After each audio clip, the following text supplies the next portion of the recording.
Programme में आप और हम में नाजरीन चल रहा था मसला सूद से मुताल्लिक़ मदनी साहब, लेकिन एक कॉल लेते हैं सबसे पहले। हेलो, अस्सलाम वालेकुम। हेलो अस्सलाम वालेकुम जी। वालेकुम अस्सलाम। मैं बम्बई से कमाल मलिक अर्ज कर रहा हूँ जी। मेरा एक सवाल खास तौर से मुफ्ती साहब से इस सिलसिले में। मुफ्ती साहब अभी फरमा रहे थे कि कुछ मजबूर कुन हालात में उलमा इकराम सूद को जायज़ करार देने के लिए कुछ मतलब कोई जवाज़ दे सकते हैं। हमारे समाज में जो बेवा औरत को जो परेशानी उठानी पड़ती है, कई सूरतों में ऐसा होता है कि शौहर ख़त्म हो जाने के बाद उसके पास पैसा तो होता है लेकिन उसके पास कोई गाइडेंस नहीं होती।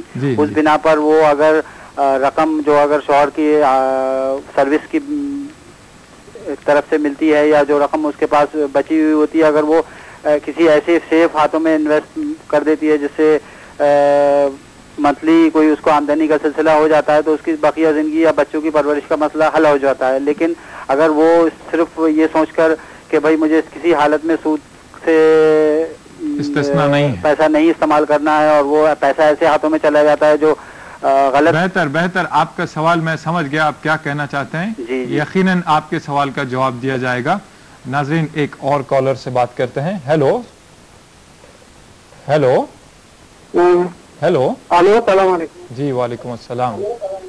कौन सा आप बोल रहे हैं और कहाँ से बोल रहे हैं? मैं आनंद हुसैन बोल रहा है जिद्दा से, जी सऊदी अरबिया। जी जी। मैं जो हमारे रिश्तेदार को यानी पैसा दिया मैं उनको घर बनाने के लिए। जी। घर बनाने के लिए उनको घर बन रहे थे तो मैं पैसा दिया था उनको खर्चा। जी जी। तो मैं वही पैसा मैं आपस मांग रहा, हमारे रिश्तेदार में दिया है। जी जी। उनका नाम बताना नहीं चाहता मैं। जी जी। तो इसके बारे में फिर वो मैं आपस मांगा तो वो लोग वो पुलिस स्टेशन में गए, हमारे पैसा नहीं होता, हम नहीं दे सकते, वो ऐसा बोल के वो लोग कुछ केस करे मेरे ऊपर। जी। और क्या बोलते वो लोग जमीन भी बेच लिया ऑलरेडी। जी। अभी जो घर है वही है। जी। अब इसमें फिर इस्लाम में क्या हैसियत है, फिर कैसा क्या है मालूमात वो मुझे मालूम चाहिए। बस इतना, इसमें हराम क्या है कैसा है, बस इतना। बिल्कुल ही पैसा वापस नहीं किया आप?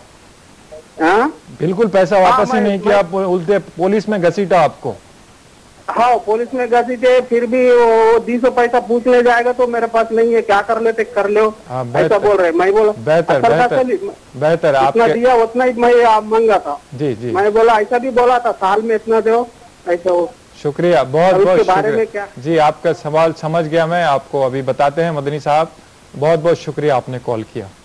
मदनी साहब दो सवाल आपके पास हैं, तो एक तो कर्जा वापस नहीं हुआ है और दूसरा पहला वाला जो बेवा औरत है तो उसके लिए जो भी सूद के शराइत बनती हैं उससे मुताल्लिक़। वालेकुम अस्सलाम व रहमतुल्लाहि व बरकातुहू। पहला सवाल ये है कि एक बेवा के पास जो माल रखा हुआ होता है तो ऐसे वक्त पर अगर उस पैसे को सेव करें और उस पर जो सूदी, उसमें एक मसला ये बनता है कि फिक्स करा दिया जाता है कहीं पर और उसके ऊपर जो सूद आता है तो क्या वो बेवा इस्तेमाल कर सकती है या नहीं कर सकती। इस जगह पर इन्वेस्ट करने में एक फायदा ये होता है कि माल भी सेव होता है और साथ में सूद भी आ रहा। तो ऐसे वक्त पर एक मजबूरी का मतलब होता है, मजबूरी का मतलब कि जो वक्तिया तौर पर होती है। एक बेवा को जिंदगी भर सूद खिला देना किसी भी शक्ल में हम उसको अप्रिशिएट नहीं कर सकते। तो ऐसे वक्त पर एक जो भी हमदर्दी करना चाहता है बेवा के बारे में तो अपने हलाल कमाई में हमदर्दी करे, हराम रास्ते से ना करे। मजबूरी में कुछ दिनों के लिए अगर कोई बेवा कोई सूद का सहारा लेती है, वो वक्तिया तौर पे उसके लिए हो सकता है गुंजाइश मिल जाए। सूरह अनाम सूरह नंबर 6 आयत नंबर 119, सूरह मायदा सूरह नंबर 5 आयत नंबर 3 के मुताबिक मजबूरी के मसाइल बिल्कुल अलग है।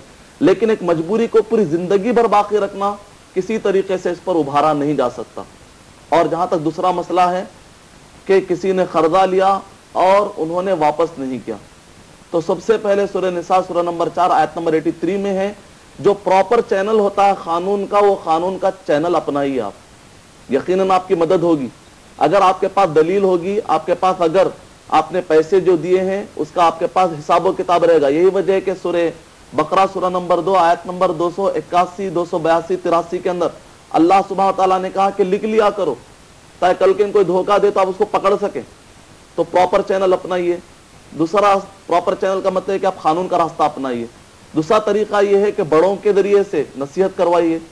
तीसरा तरीका यह है कि आप दुआओं का सहारा भी ले सकते हैं। सूरह बकरा सूरह नंबर 2 आयत नंबर 137 में फसयकफीकहुमुल्लाह पढ़िए, इंशाअल्लाह उनके दिल में डर पैदा होगा और आपका पैसा वापस लौटा देंगे इंशाअल्लाह। शुक्रिया मदनी साहब। आइए एक SMS लेते हैं।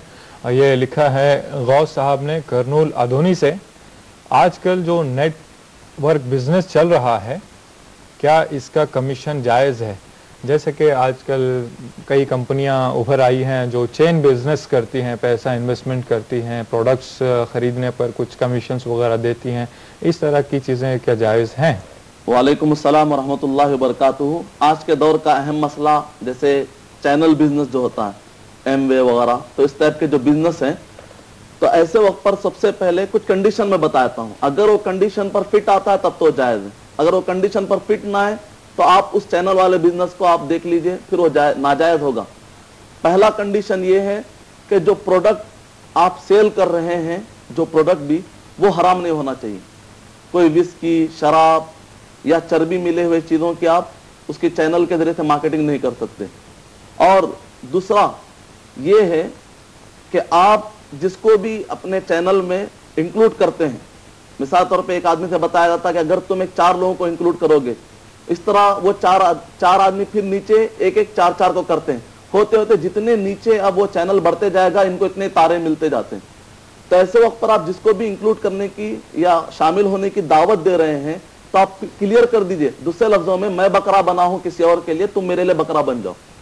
यानी मतलब ये है कि मैं इन्वॉल्व हुआ हूं और आपके इन्वॉल्व होने से मुझे फायदा होता है बोलकर पहले क्लियर कर दीजिए। उसके बाद भी अगर कोई इन्वॉल्व होता है तो अल्हम्दुलिल्लाह आपके लिए जायज है।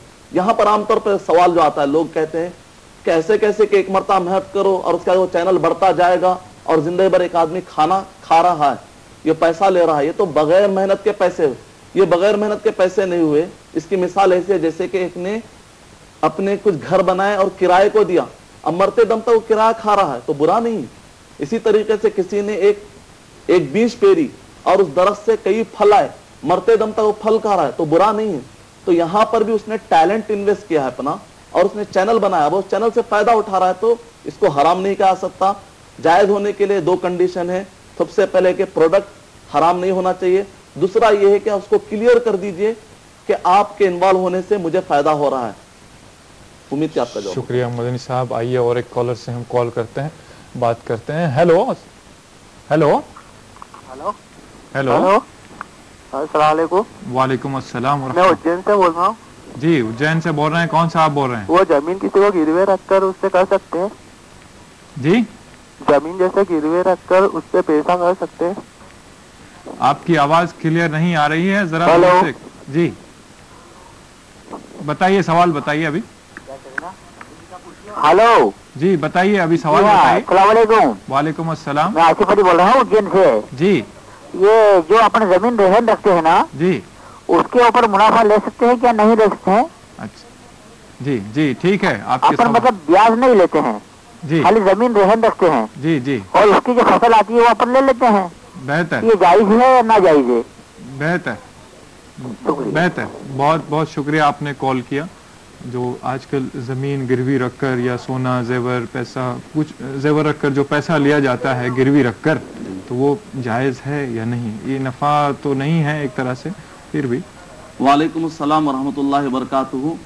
रहन के मसले में एक तो है कि एक आदमी कुछ अपनी चीज़ रखता है और सामने वाले से उसके बदले में कुछ अमाउंट लेता है, और वो रहन यानी कि जो कि सोना होता है या घर के पेपर होते हैं वो इसलिए रखता है गारंटी के तौर पर कि देखो घर है, और उस पर वो बदले में कुछ दिनों के लिए बगैर सूद का पैसा ले रहा है, तब तो जायज़ है। खुद नबी अकरम सल्लल्लाहु अलैहि वसल्लम ने अपनी दिरा अपने एक यहूदी के पास रखी और आपने एक दिन का चावल, एक दिन की ग़िज़ा, उस जमाने में जो भी थी ग़िज़ा, आपने एक दिन के लिए ली, लेकिन वो सूद का नहीं था।